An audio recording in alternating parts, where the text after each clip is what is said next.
Good morning, ladies. A little bit more on a serious note today, taking stress management up to the next level. I'm in Florida. We have a hurricane about less than 48 hours out. We will get affected by it one way or another, whether it makes landfall or not. As of right now, it's predicted to be a Category 4, with the eye of the hurricane being about 20 miles off the East Coast, and we're approximately an hour and a half of the East Coast inland. So one way or another, we're going to get affected, and I wanted to jump on here and talk to you ladies about emergency preparations in regards to any emergency, whether that's a hurricane or a different kind of storm or flooding or whatever it is, because we have a tendency to kind of get comfortable with our day-to-day routine where the emergency plan is a little bit on the back burner. And I want to specifically talk to you about more than what is just covered on the news stations, right? The news stations, I'm going to assume you already know the basics of non-perishable food items, water, flashlights, batteries, emergency radio, all that good stuff. I'm assuming you already have all that in place. If you don't, you better get to it. And of course, have your car full of gas, because gas stations are already backed up. Grocery stores, water supply is running low. People are fighting over food items. So make sure you have all those essentials done. But what I want to particularly talk to you about, if you have a child who is medically fragile, just like my son Wyatt. Now I have 4 kids, so I'm just talking about the youngest here. He has a trach, he's ventilator dependent, he's also autistic. So if you have a child who's medically fragile, in my case, he depends on electricity to stay alive. He's on ventilator support while he's sleeping. So your level of preparedness needs to be stepped up quite a bit more. And there are a lot of things that are at the forefront, like batteries and all that good stuff. But I really want to talk about the things that we tend to forget about. Okay, so I'm going to show you a little bit. I don't know if you can see this. I'll bring it over, show you a little bit what I have, and then I'm going to go into some preventative stuff that you can do proactive. Let me turn you. So this is what it looks like for me to prep. So I have the extra O2 tank. I have a backup battery. If you don't have a backup vent, make sure you at least have a backup battery. This is our secondary ventilator with the detachable battery. The battery only lasts 3 hours. The internal battery of the vent lasts another 3 hours, so that's only 6 hours. So make sure you have some sort of a backup plan, either a way to recharge those, or you ask for additional batteries from your DME company, or ideally you really want to fight for a secondary ventilator in the first place. And this is our secondary one. Then right here I have an extra battery for our O2 concentrator.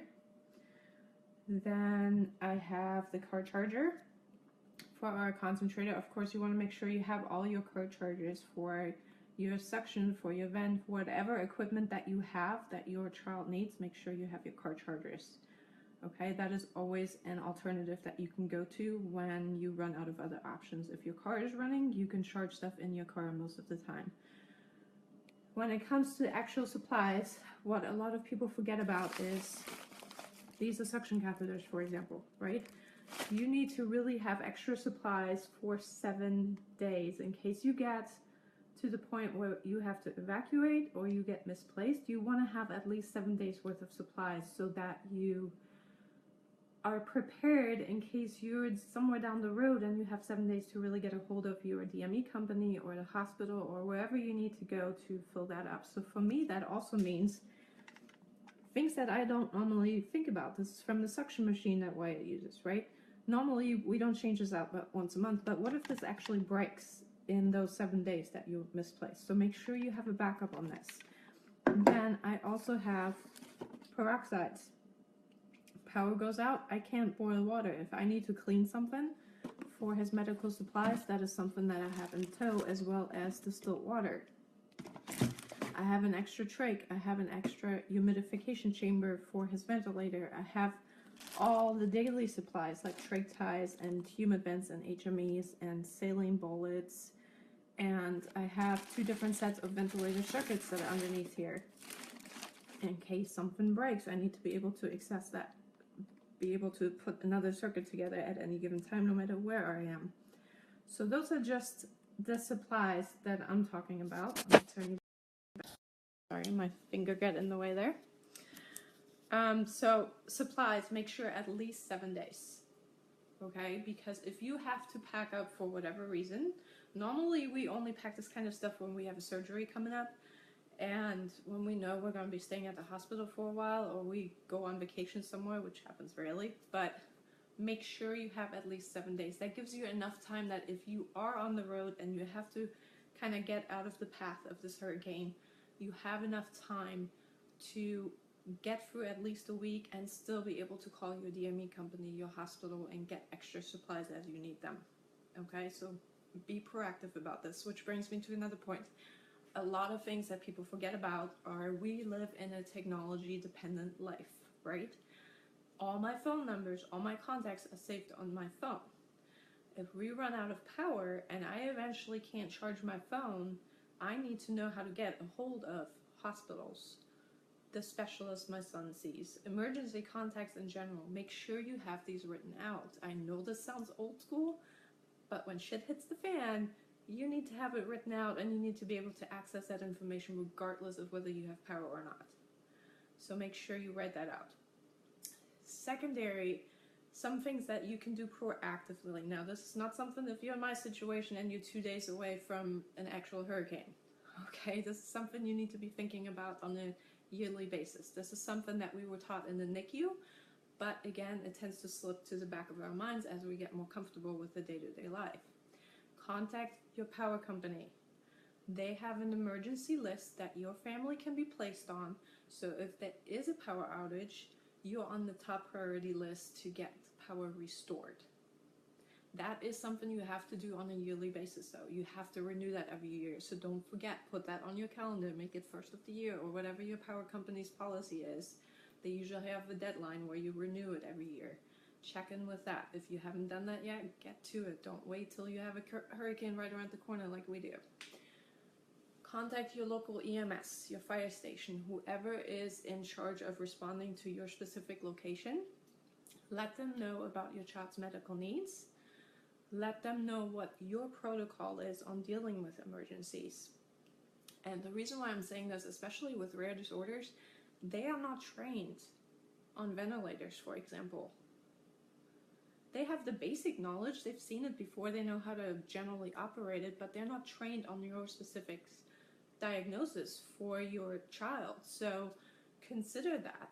I had to do that out of necessity at one point because they had to call 911 on my son through the school and they didn't know him. So there's actually a system which I wasn't aware of either. If you contact your local EMS and it is a specific case that does not qualify under, normal vital signs and all that good stuff, they can put a note in the 911 system. So when somebody calls 911 on your location, on your child, the notes are already there for the operator to then forward to whichever unit is responding to your child. So even if you're not present, they already have all the information.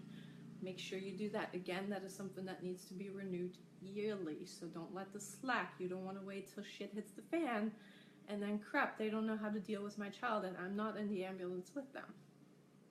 Okay, this also will be then forwarded to whichever hospital your child is taken to. As far as your backup plan is concerned when it comes to hurricanes, any kind of storms that are coming up, have a backup plan of some sort. Don't just rely on the fact that you can stay home and you have all your batteries charged. Yes, that's on the forefront. At the forefront is, do I have my backup vent charged? Do I have enough O2 tanks? Do I have enough supplies? Do I have my concentrated batteries charged? So all that is at the forefront. However, what if you actually have to leave? I know it's a big investment, but have access to a generator somehow.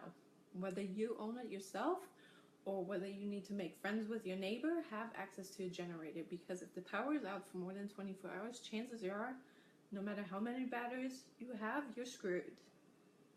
And your only other option at that point is to try to make your way to a shelter or to a hospital. So this is not the time to put on a strong front. Make friends with your neighbors. You don't have to hang out with them every weekend.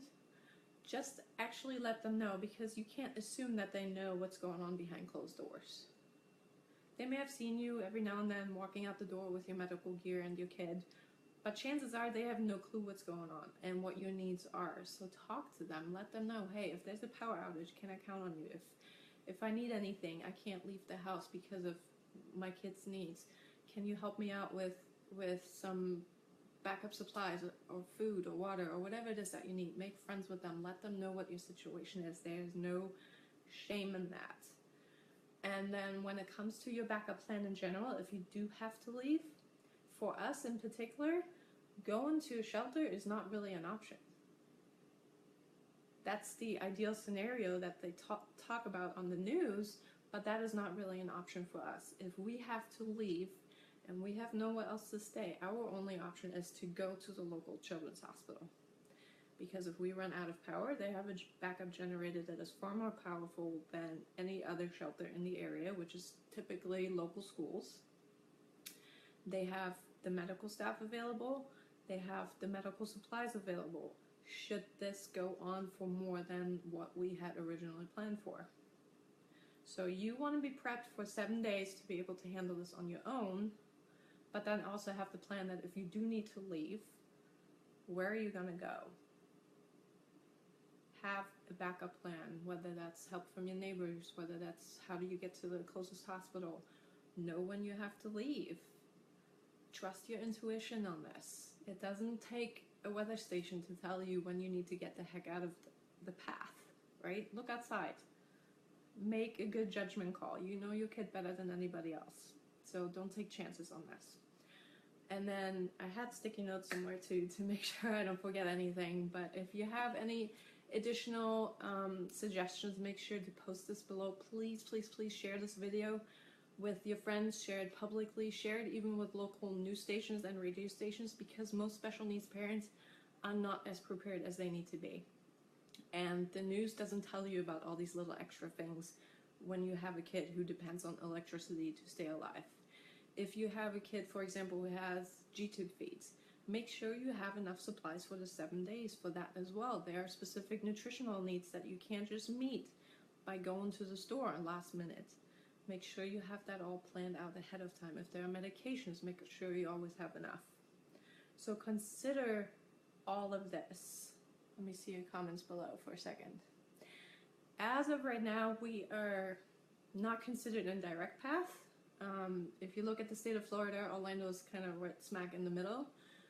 It's a really narrow state to begin with, but the path right now is up the East Coast. So we're on the west side of the storm as of right now, unless it changes directions. It is moving north-northwest. The center currently is predicted to be about 20 miles offshore. So either way, we're going to get a lot of wind, a lot of rain, and it's going to be for a good 48 hours straight. So we have to worry about that in general.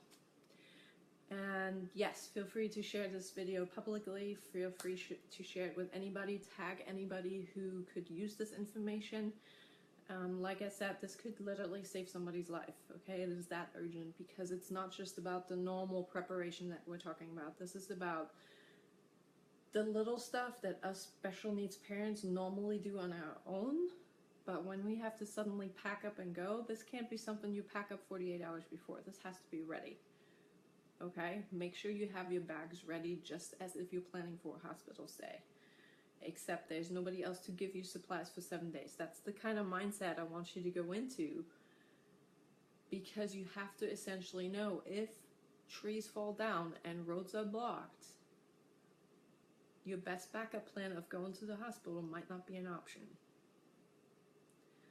Have enough gas in the car that even if you can't go anywhere because it's flooded, you can still start the car and use the power outlets in the car to recharge some of those batteries. So make sure you have all that in place, okay? If you've been slacking on getting a hold of your power company and getting a hold of your EMS, do that now. You don't have to wait till you have a hurricane right around the corner like we did. Do it now. Get on it, okay? So share away. Let me know if I've missed anything on the comments. I'm pretty sure that about sums it up.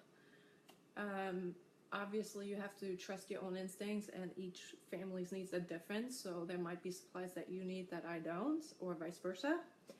So keep all that in mind. Make sure you have everything prepped ahead of time. Make sure you also on the contact list have all the information for your doctors, for your child's medical diagnosis and allergies and all that stuff, because God forbid if you for some reason get separated at one point, that information needs to be with your child at all times. Okay? I know that's nothing anybody wants to think about, but it is a possibility at any given time. So you need to be prepared for that. Alright, if you guys have any questions, let me know in the comments below. I will get to them as I can. Obviously, with this coming up, I will not be on the entire time like I normally am, so I'll be popping in every now and then depending on our power. So we will see. We are prepped as we can be, so no need to message me and check up on us. I will keep you guys posted on how things are going here. As of right now, we're not supposed to see the effects of it until tomorrow afternoon, evening, and that's when the winds and the rain will start, and then we'll go from there. But we have a plan in place. We have everything packed to go. We have all the normal necessities ready and all the special needs necessities ready. So I just wanted to share that with you guys, even if you're not in Florida, even if you're not on the East Coast, even if you're in an entirely different country. Please share this message. Make sure that you don't get so complacent, so comfortable in your own daily routine that you forget that these emergencies can happen at any time. Okay, make sure you're ready for that. Get all your little T's crossed and I's dotted because it's that important. Okay, I'll talk to you later soon. Bye.